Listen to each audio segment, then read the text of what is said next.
Now to some health news. Researchers say two drugs that could help millions with weight loss could also help your heart. NBC's Liz Kreutz explains those findings. As the weight loss drug revolution explodes nationwide, new research shows the medications may not only help patients shed pounds, but also improve heart health. A recent clinical trial shows semaglutide, the active ingredient in popular weight loss drugs Wegovy and Ozempic, could reduce the risk of heart attacks and strokes by 20%. So highly significant.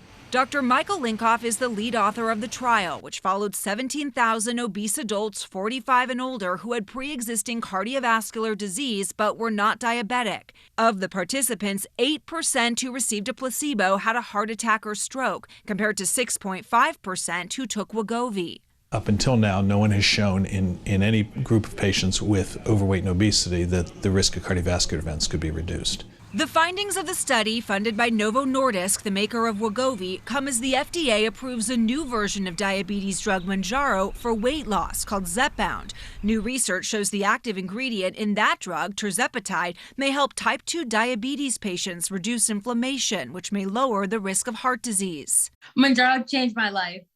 30-year-old Alexis Mitchell has been taking Mounjaro for just over a year now and says she's lost 125 pounds. I don't want to wait until I have a heart attack. I don't want to wait until I have a stroke.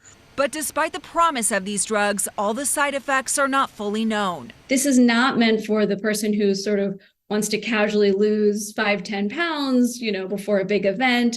We don't necessarily think it's worth taking some of the risks, some of which are known, some of which are unknown.